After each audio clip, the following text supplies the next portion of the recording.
اذكر عبدنا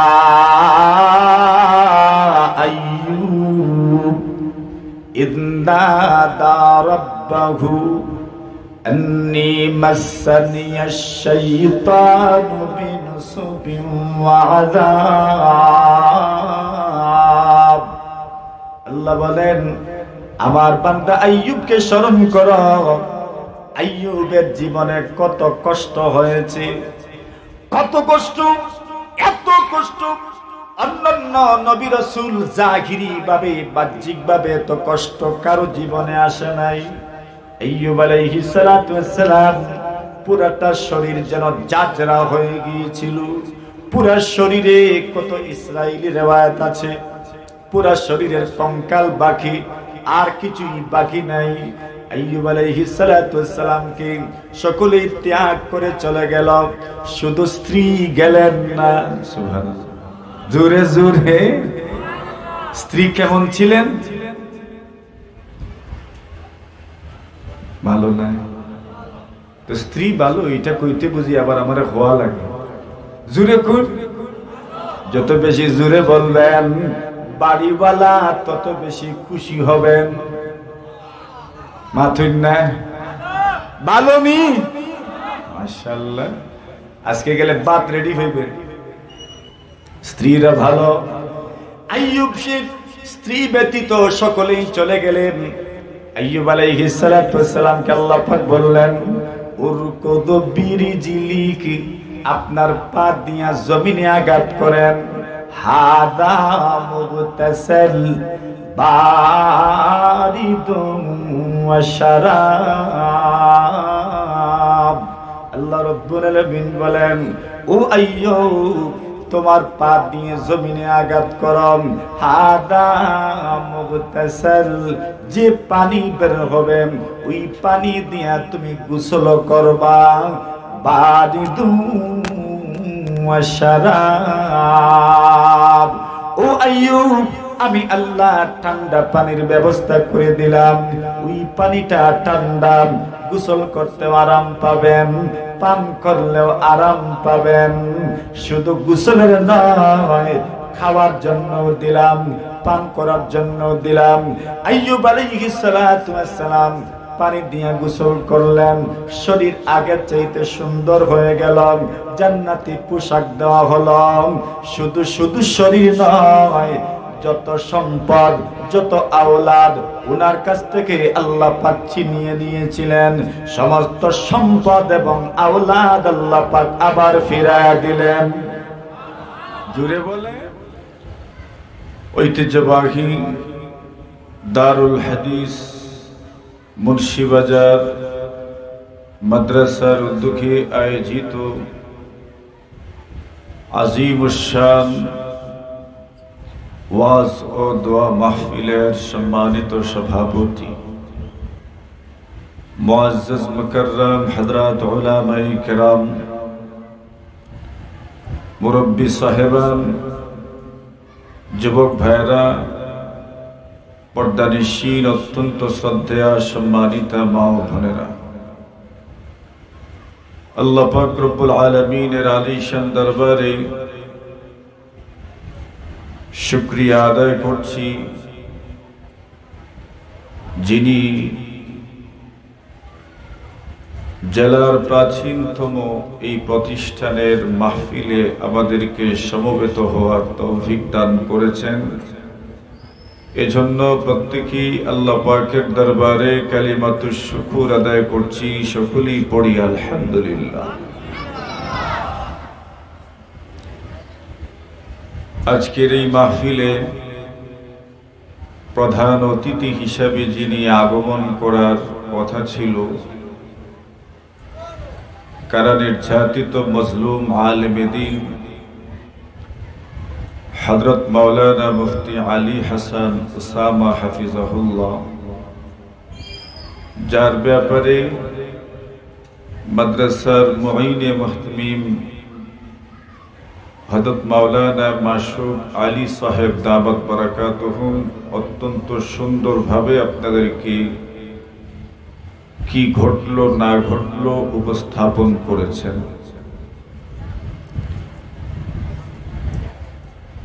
আল্লাহ পাক মাওলানার ইলমে আমলে হায়াতে বারাকা দান করুন, আমিন। দরজা মর্যাদা আল্লাহ পাক আরো বাড়িয়ে দিন। আল্লাহ উনি সহ আমাদের প্রত্যেককে সিরাতে মুস্তাকিম হিদায়াতের উপর মওত পর্যন্ত অটল ও অবিচল রাখুন। সবাই বলেন এই প্রতিষ্ঠান যেখানে শাইখুল মাশায়েখ আল্লামা নূর উদ্দিন গহরপুরী রাহিমাহুল্লাহ তাআলা থেকে শুরু করে খলিফায়ে মাদানী হযরত মাওলানা মুহাম্মদ আলী বলরামপুরী রাহিমাহুল্লাহ তাআলা সহ অসংখ্য অগণিত বুজুর্গানে দ্বীনের চোখের পানি দিয়ে এই প্রতিষ্ঠান আল্লাহর দরবারে মঞ্জুর করানো হয়েছে। আর বুজুর্গানে দ্বীনের চোখের পানির মাধ্যমে যে সমস্ত প্রতিষ্ঠান মঞ্জুর হয়, এই সমস্ত প্রতিষ্ঠান কোন ব্যক্তির চক্রান্ত এবং কূটকৌশলে কখনো ক্ষতিগ্রস্ত হয় না।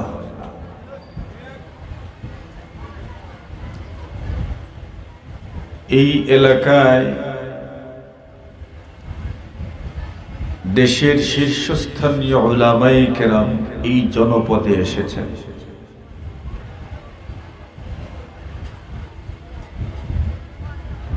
একবিংশ শতাব্দীর ইসলামী জাগরণের পুরোধা ব্যক্তিত্ব, পুরা দুনিয়া যাকে বাংলাদেশের শাইখুল ইসলাম নামে চিনত, নাস্তিক মুরতাদ বিরোধী আন্দোলনের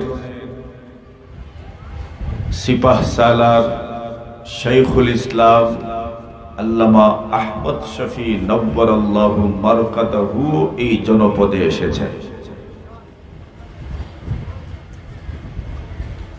বাতিলের বিরুদ্ধে বলিষ্ঠ কণ্ঠস্বর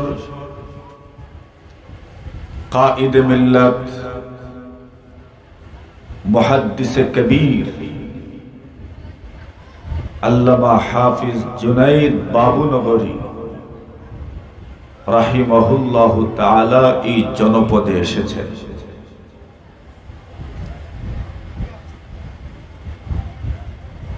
বাংলাদেশের ইসলামী রেনেসাঁর অগ্রদূত, কারারুদ্ধ মজলুম আলেমে দ্বীন আল্লামা মামুনুল হক হাফিজাহুল্লাহ এই জনপদে এসেছে। এমন কত শত উলামায়ে কেরামের নাম নেওয়া যাবে। বিদায় আজকের এই অনাকাঙ্ক্ষিত ঘটনা কমলগঞ্জ বা মৌলভীবাজারবাসীর ব্যর্থতা নয়,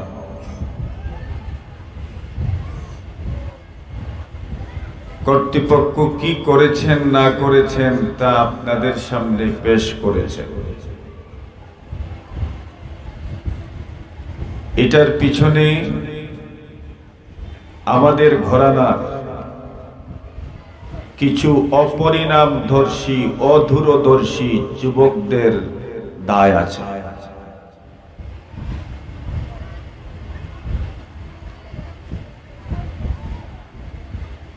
অপরিণামদর্শী অদূরদর্শী আপনি যদি অন্যদেরকে জ্বালাইতে থাকেন, উস্কানি দিতে থাকেন, তাহলে তারা তো আদা জল খেয়ে নামবেই যেন আপনি সফল হতে না পারেন। সুতরাং এর জন্য কিছুটা দায় আমাদেরও এড়ানো সম্ভব না। এটার থেকে সবক নেওয়া দরকার। ঘটনা ঘটানোর আগে বাজানো উচিত নয়।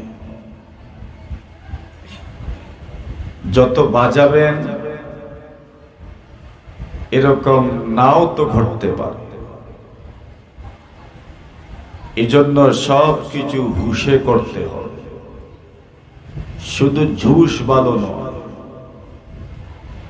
জুসের সাথে কি দরকার বলেন? কি? হুশ দরকার। নবী আকরাম সাল্লাল্লাহু আলাইহি ওয়াসাল্লাম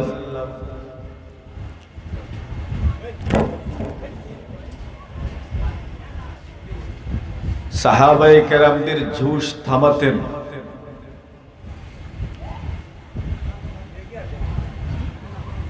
আমাদেরও করণীয়, যারা মুরব্বী উলামা হাজরাত যুগ সচেতন, তাদের জন্য জরুরি আমাদের এই প্রজন্মকে এগুলোর সবক দেওয়া, বুঝানো।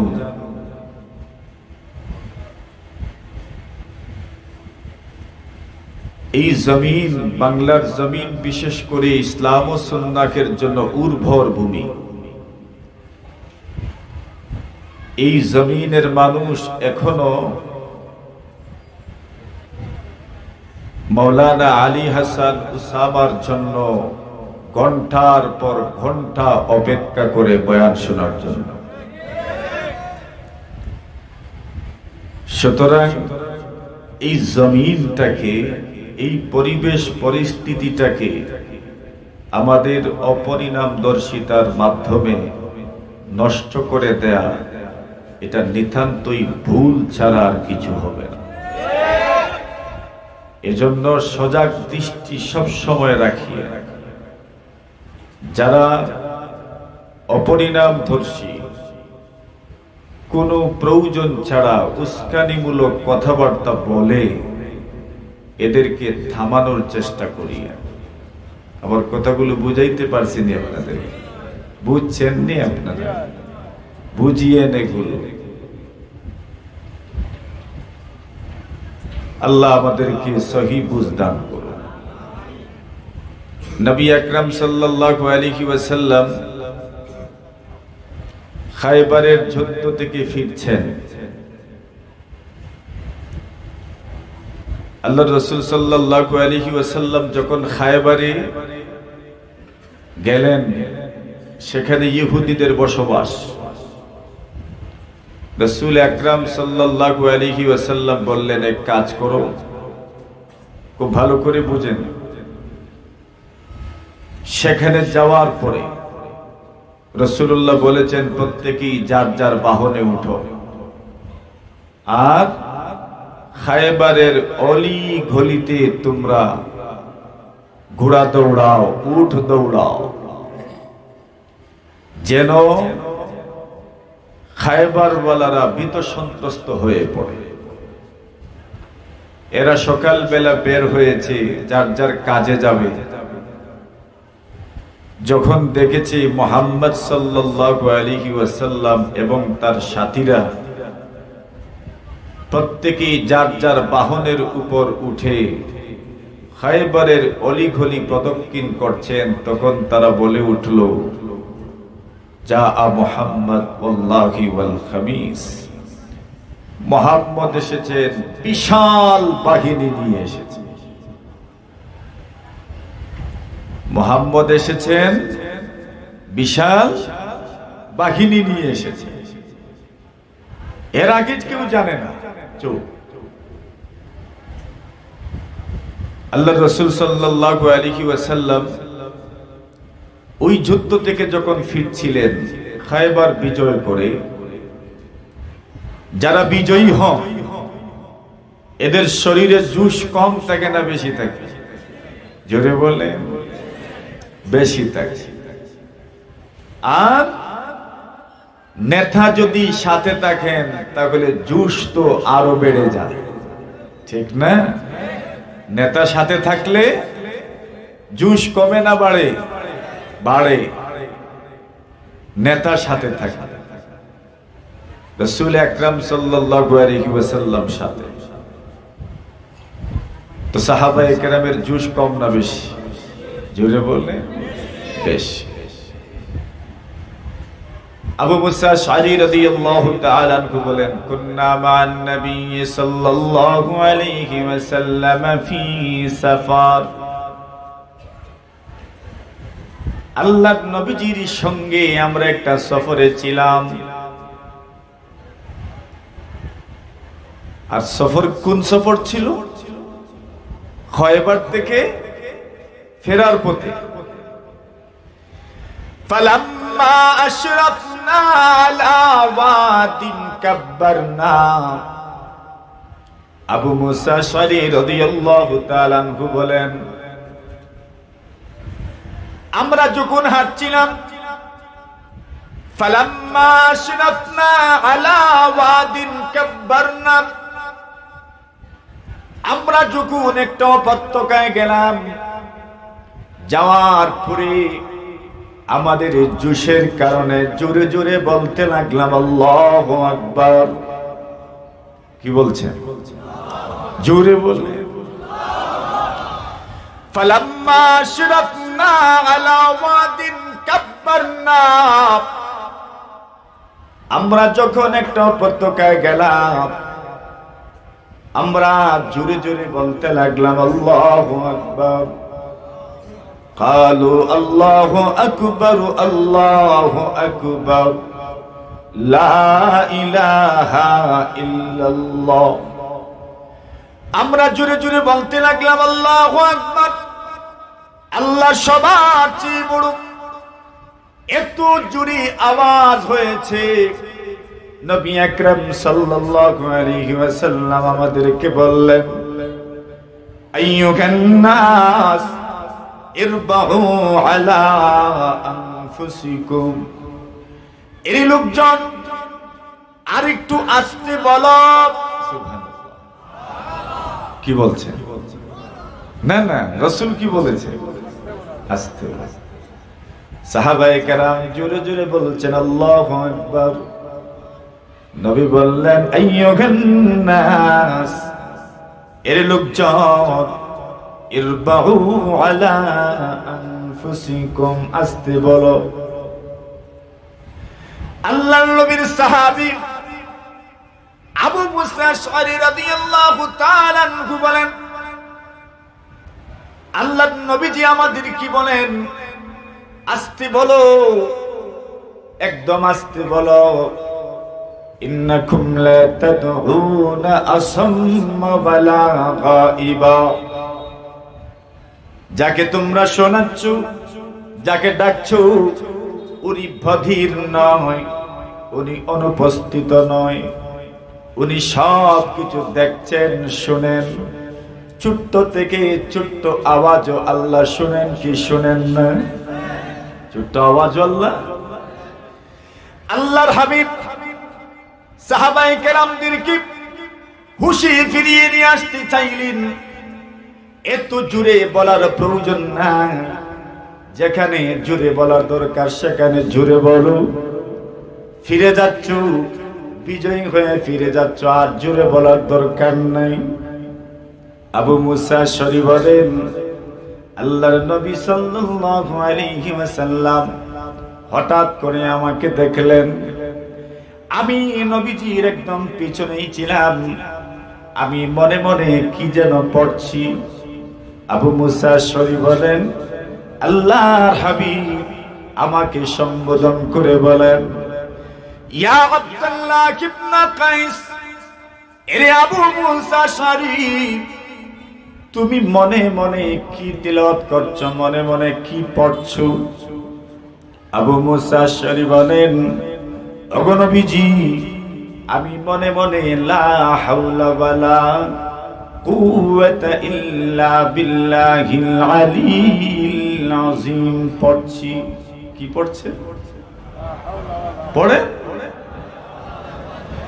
আল্লাহর নবীর সাহাবী আবু মুসা আশআরী উপনাম, ওনার মূল নাম হলো আব্দুল্লাহ ইবনে কায়েস রাদিয়াল্লাহু তাআলা আনহু।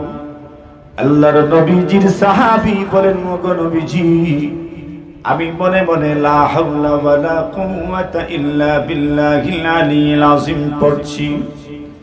আল্লাহর হাবিব আমাকে সম্বোধন করে বলেন, এরে আব্দুল্লাহ ইবনে কায়েস, আমি কি তোমাকে জান্নাতের একটা খাজানা সম্পর্কে বলবো না, যে আমলটা করলে পরে জান্নাতে খাজানা তৈরি হয়ে যায়? সুবহানাল্লাহ। আল্লাহর নবী বলেন, বুখারী শরীফের বর্ণনা, ওরে আব্দুল্লাহ ইবনে কায়েস, আমি কি তোমাকে এমন একটা আমলের কথা বলবো না, যেই আমল করলে পরে জান্নাতের মধ্যে খাজানা তৈরি হয়ে যায়? আল্লাহর নবীর সাহাবী আবু মুসা আশআরী বলেন, বালা জাআলানি আল্লাহু ফিদাকা ইয়া রাসূলুল্লাহ। ওগো আল্লাহর নবী, কেন নয়, অবশ্যই বলুন, যেই আমল করলে পরে জান্নাতের মধ্যে খাজানা তৈরি হয়ে যায়, এমন আমল কেন বলবেন না? অবশ্যই বলুন। ওগো নবীজি, আল্লাহ যেন আমাকে আপনার ইজ্জতের জন্য কুরবান হয়ে যাওয়ার তৌফিক দান করেন, কবুল করে নেন, বলেন আমিন। আল্লাহর নবীর সাহাবী হযরত আবু মুসা আশআরী রাদিয়াল্লাহু তাআলা আনহু বলেন, ইয়া রাসূলুল্লাহ, ইয়া হাবিবাল্লাহ, আল্লাহ যেন আমাকে আপনার উৎসর্গ হওয়ার জন্য কবুল করে নেন। বলুন না, কোন আমল করলে পরে জান্নাতে খাজানা তৈরি হয়? আল্লাহর নবী বলেন, যদি কোনো মানুষ একবার লা হাওলা ওয়ালা কুওয়াতা ইল্লা বিল্লাহিল আলিয়্যিল আযীম তিলাওয়াত করে, আল্লাহর নবী বলেন, করতে দেরি হয়, তার জন্য আল্লাহর জান্নাতে খাজানা তৈরি হতে দেরি হয় না। কি তিলাওয়াত করলে? বলেন একবার। ওই তো তৈরি হয়ে গেছে। আমার দেখানোর উদ্দেশ্য, জুসকেও তামানোর প্রয়োজন আছে না নাই? অনেক অপরিণামদর্শিতার কারণে আমাদের বড় ক্ষতি হয়ে যায়, ঠিক নেই? এটা খেয়াল রাখা দরকার। আল্লাহ তৌফিক দান করুন, বলেন আমিন। এই প্রতিষ্ঠান যেখানে হাজারো বুজুর্গানে দ্বীনের কদম পড়েছে, আর বুজুর্গানে দ্বীনের কদম যেখানেই পড়ে, আল্লাহ তাআলা সেখানে ইলমে মারিফতের ঝর্ণা প্রবাহিত করে দেন। বিশ্বাস আছে? জোরে বলে। ইলমে মারিফতের ঝর্ণা প্রবাহিত হয় কেন? এখানে বুজুর্গানে দ্বীনের কদম পড়েছে। রাসূল করিম সাল্লাল্লাহু আলাইহি ওয়াসাল্লাম ইচ্ছা করে মানুষের বাড়িতে যেতে, দাওয়াত দিলে তো আর যেতেন। আনাস রাদিয়াল্লাহু তাআলা আনহু বলেন, আমার দাদি মুলাইকা আল্লাহর নবীজিকে তার ঘরে দাওয়াত দিলেন, লিতাআমিন সানাতুহু, আমার দাদি একটা খাবার তৈরি করেছেন, ওই খাবার খাওয়ার জন্য নবীজিকে দাওয়াত করলেন। সুবহানাল্লাহ, জোরে বলেন। বুজুর্গানে দ্বীনদেরকে তো দাওয়াত করেনি আপনার। আনাস বলেন, আমার দাদি মুলাইকা আল্লাহর নবীজির জন্য খাবার তৈরি করলেন, নবীজিকে দাওয়াত দিলেন। নবীজি আমাদের বাড়িতে আসলেন। আনাস ইবনে মালিক বলেন, নবীজি যখন আসলেন, আসার পরে খাবার খেলেন, এবার আমাদেরকে বলেন, চলো না, তোমাদের ঘরে বরকতের জন্য আমি নামাজ আদায় করি।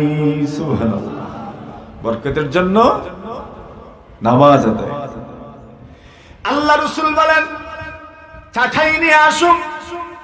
আনাস ইবনে মালিক বলেন, আমাদের ঘরে নতুন কোন চাঠাই নাই, আপনি দাওয়াত দিবেন, নতুন নতুন চাটাই না হলে অসুবিধা নাই, নতুন বিছানার চাদর না হলে অসুবিধা নাই, নতুন জায়নামাজ না হলেও অসুবিধা নাই। আনাস ইবনে মালিক বলেন, ফাকুমতু ইলা হাসিরিল্লানা কাদ সুওয়াদ্দা মিন তুলি মা লুবিসা। আনাস ইবনে মালিক বলেন, এমন একটা চাটাই ব্যবহার করতে করতে একদম কালো হয়ে গেছে, ওই চাটাই কেন আমি নিয়ে আসলাম। নবীজি নামাজ শুরু করলেন, আমিও সব বন্দী হইলাম, আমার ছোট ভাইও পিছনে, আমার দাদিও পিছনে। কিসের জন্য বলেন? কিসের জন্য? বরকতের জন্য। উলামায়ে কেরাম যেখানে আসেন কি হয় বলেন? জুড়ে বলেন। মুসাফিররা যেখানে আসেন কি হয় বলেন? বরকত হয়। এই জন্য মুসাফিরদের কদর করবেন। আল্লাহর নবী বলেন, মান কানা ইউমিনু বিল্লাহি ওয়াল ইয়াউমিল আখির ফালইউকরিম দাইফা। আল্লাহর নবী বলেন, যারা আল্লাহ এবং আখিরাতে বিশ্বাসী তারা যেন মেহমানের কদর করেন। যারা আল্লাহ এবং নবীজি এবং আখিরাতকে বিশ্বাস করে তারা যেন প্রতিবেশীর ইজ্জত করে, প্রতিবেশীর কদর করে। আমার ভাইয়ারা, আল্লাহর নবী সাল্লাল্লাহু আলাইহি ওয়াসাল্লাম মানুষের ঘরে যেতেন, বরকতের জন্য দোয়া করে আসতেন। মানুষ বরকতের জন্য পয়গম্বরকে নিয়ে যেতেন।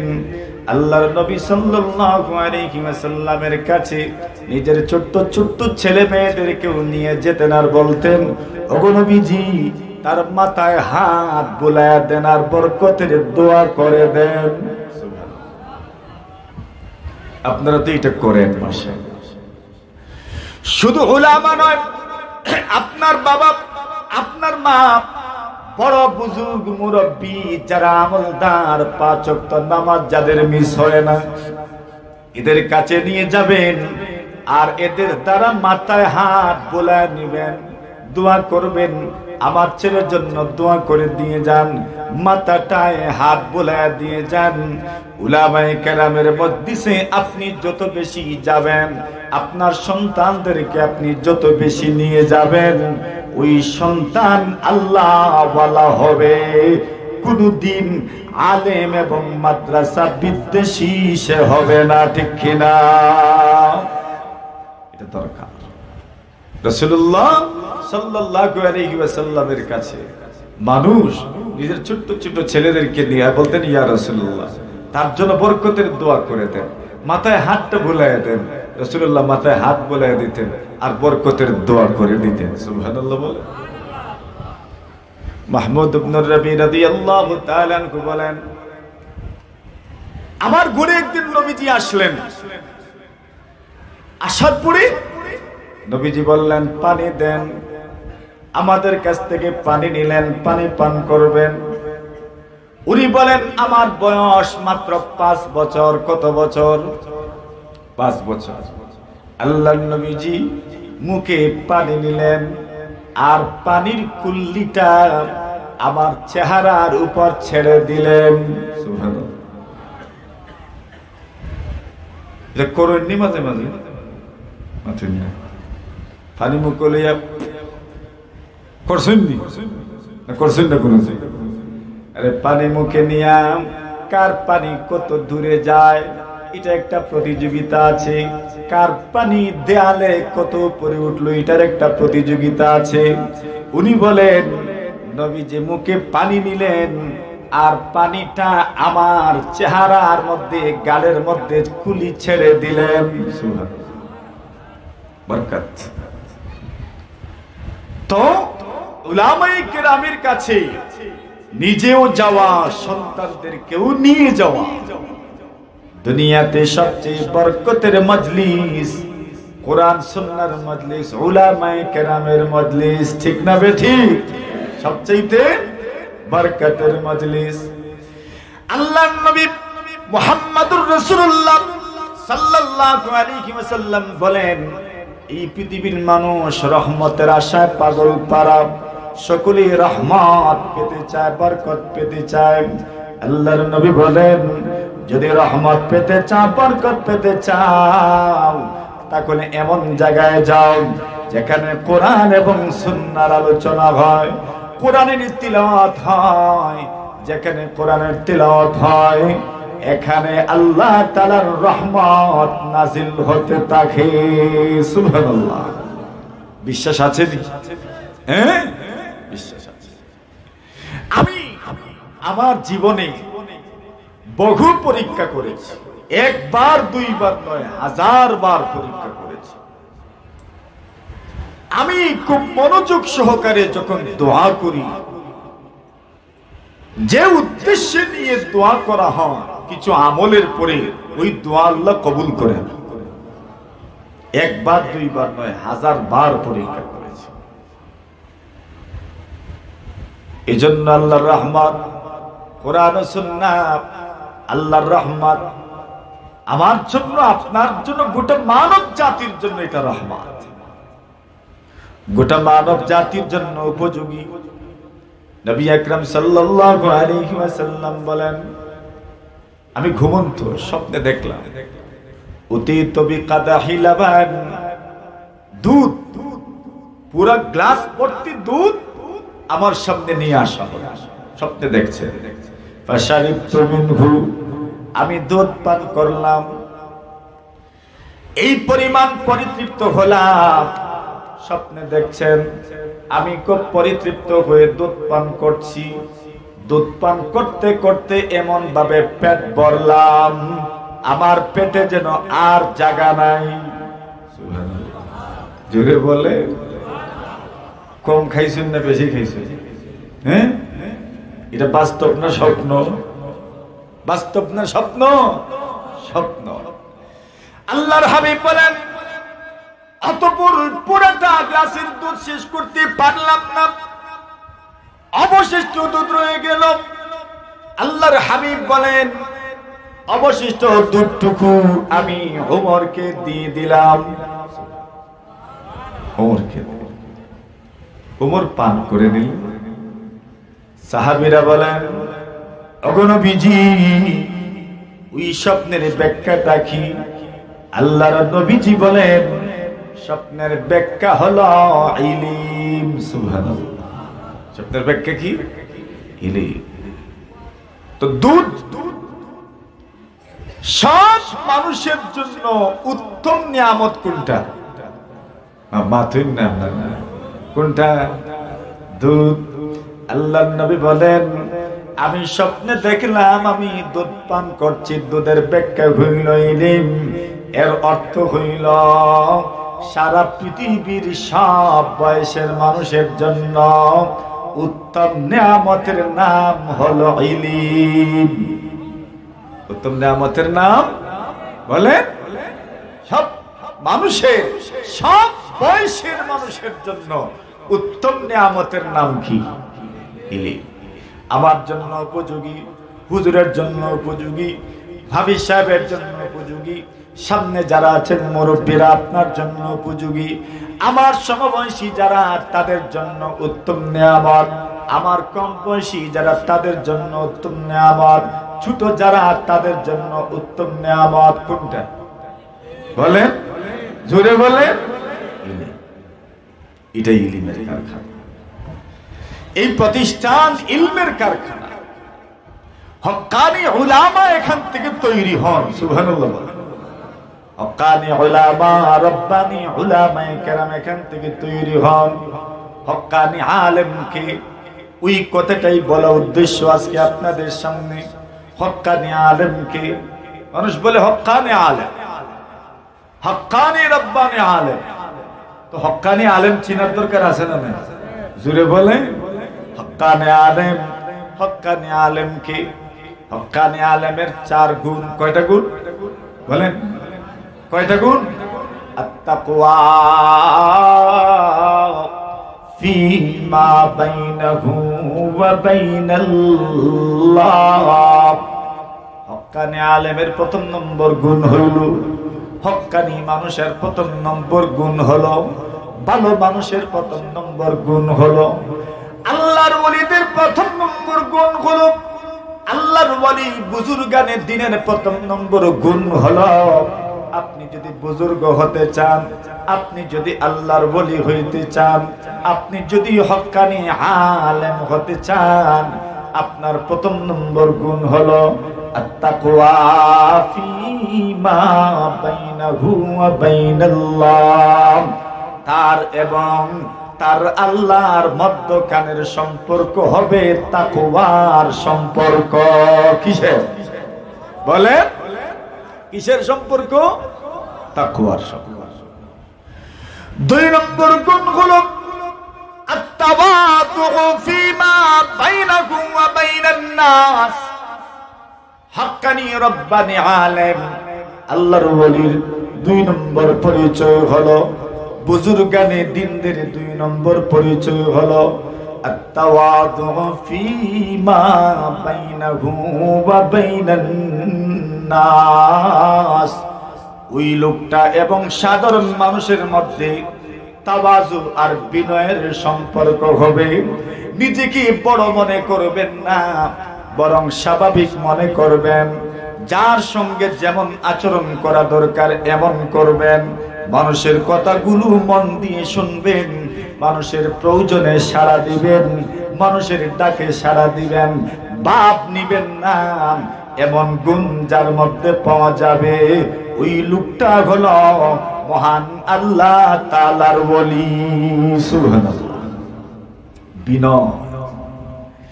তিন নম্বর গুণ হলো আয-যুহদু ফীমা বাইনাহু ওয়া বাইনাদ দুনিয়া। যেই লোক দুনিয়া বিমুখ, দুনিয়ার পিছনে দৌড়ে না, দুনিয়া আসলে বাধাও দেয় না, পিছনেও দৌড়ায় না। বুঝেছেন? বুঝছেন না? দুই জমিনের যে আইল আছে নেই, আইল কইনি মাথুন না, আইলর মাঝখানে মানুষে এক জায়গার পানি আরেক জায়গায় যাওয়ার জন্য যে রাস্তা বানাইটারে কিতা কইন? দাঁড়া। কিতা? দাঁড়া। মানুষ দাঁড়ার মাঝে কিতা ফাতায়? ফারনার আর কিতা? দড়ি। দড়িত মাছ লাগেনি, ফারনা মাছ লাগেনি, লাগে। আপনি দড়ি পাতা রাখবেন, ফারন পাতায় রাখবেন, মাছ ওঠার পরে ছেড়ে দিবেন না। না, আপনি পারন পাতায় রাখছেন, দড়ি পাতায় রাখছেন, ব্যবসা প্রতিষ্ঠান খুলে রেখেছেন, আসার মতো ব্যবস্থা আছে। পিছনে দৌড়ান না, অযথা টেনশন করেন না। আসার মতো ব্যবস্থা যদি হয় আসতে থাকুক আর আপনি গ্রহণ করতে থাকেন, কোনো অসুবিধা নাই।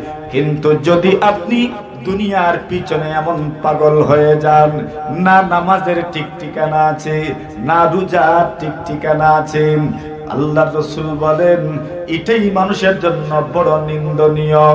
এই জন্য হক্কানি আলেম এবং আল্লাহর ওলিদের তিন নম্বর পরিচয় হইল আয-যুহদু ফীমা বাইনাহু ওয়া বাইনাদ দুনিয়া। দুনিয়া বিমুখ।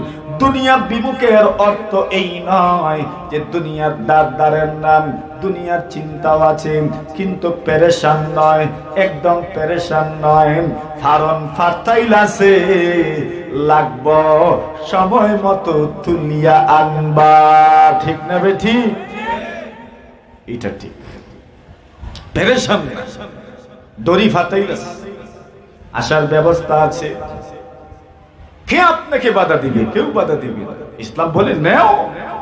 আল্লাহর বরকত। কার বরকত? বলেন আল্লাহর দেওয়া বরকত। আল্লাহ বলেন নাই নিও না, বলেন নেও। আইয়ুব আলাইহিস সালাতু ওয়াস সালাম গোসল করছেন, আর দেখেন সোনার ফড়িং। সুবহানাল্লাহ। কি জাত ফড়িং? সোনা। দেখছেন নি? মাঝেন না, যেভাবে চুপ বইছেন বুঝা গেছে দেখতে দেখতে শেষ আপনার। সোনার ফড়িং দেখছেন নি কোনদিন? বুখারী শরীফের রিওয়ায়াত, ইমাম বুখারী তালিকান রিওয়ায়াত করেছে। বাইনামা আইয়ুব আলাইহিস সালাতু ওয়াস সালাম ইয়াগতাসিলু উরিয়ানা। আইয়ুব আলাইহিস সালাতু ওয়াস সালাম গোসল করছেন, আর গোসল অবস্থায় দেখেন সোনার ফড়িং উড়াউড়ি করে। সুবহানাল্লাহ।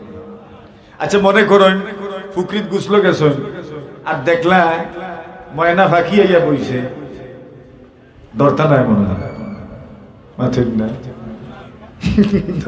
ধরবানি, লঙ্গির খবরও থাকতো নাই, এমন ভাবে ধরা শুরু হইব। আইয়ুব আলাইহিস সালাতু ওয়াস সালাম দেখেন অনেকগুলো সোনার ফড়িং উড়াউড়ি করে।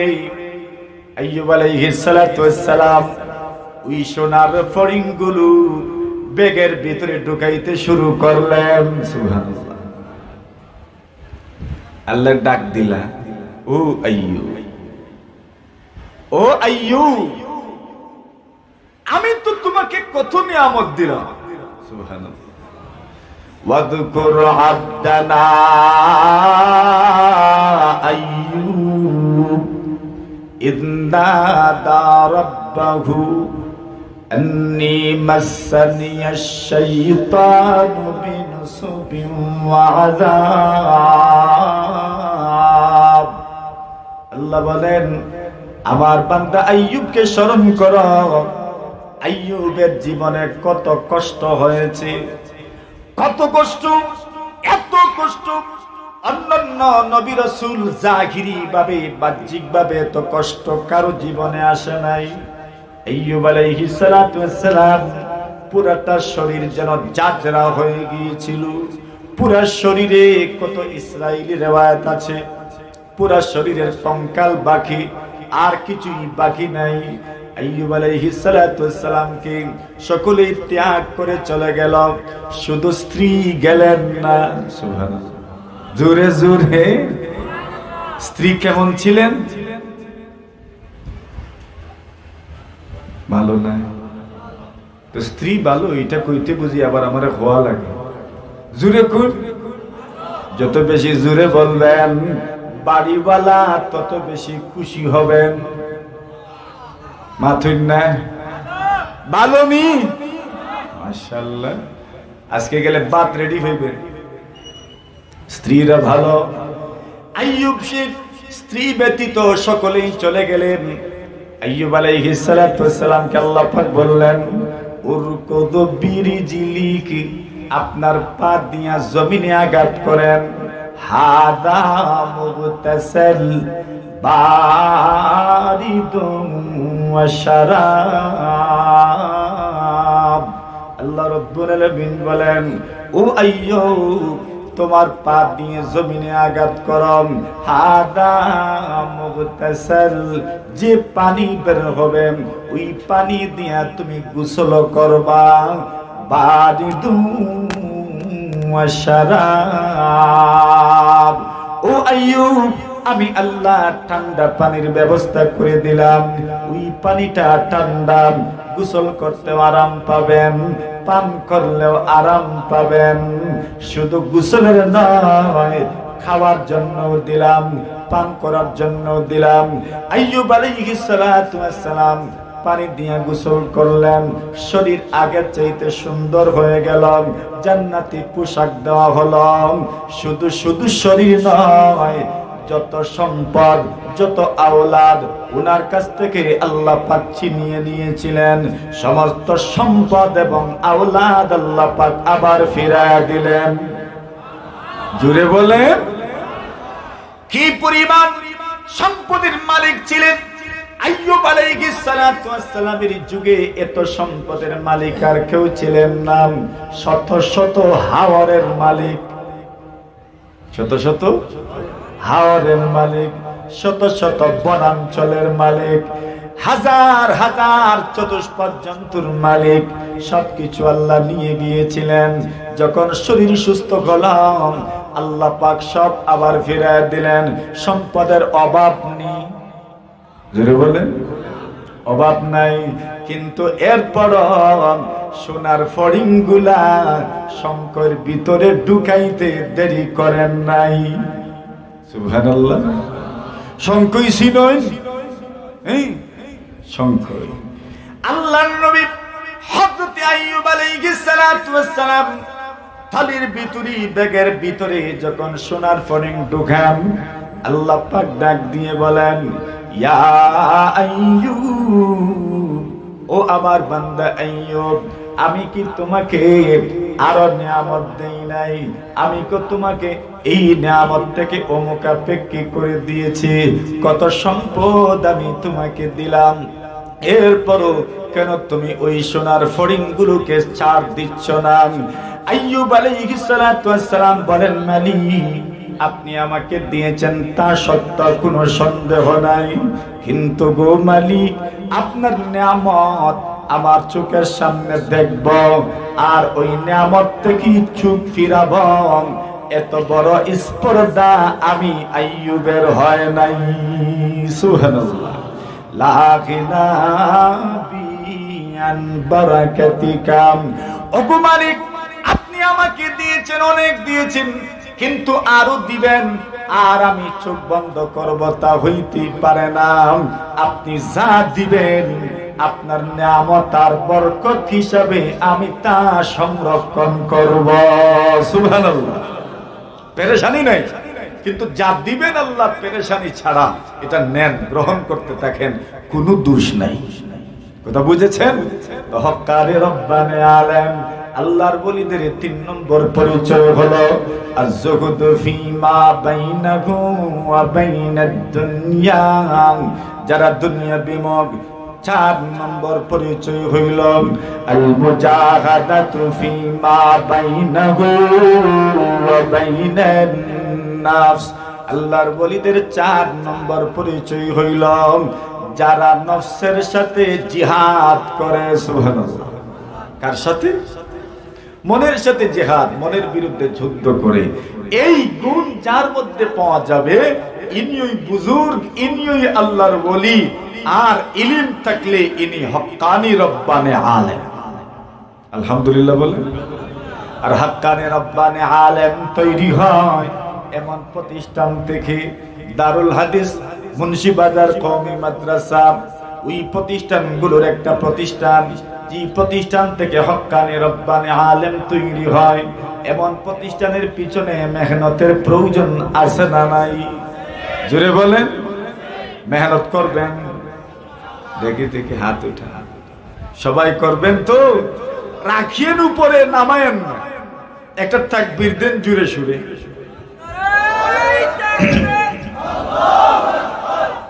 দেন না? আচ্ছা আমি দেই। নারায়ে তাকবীর, দ্বীন ইসলাম। মাশাআল্লাহ।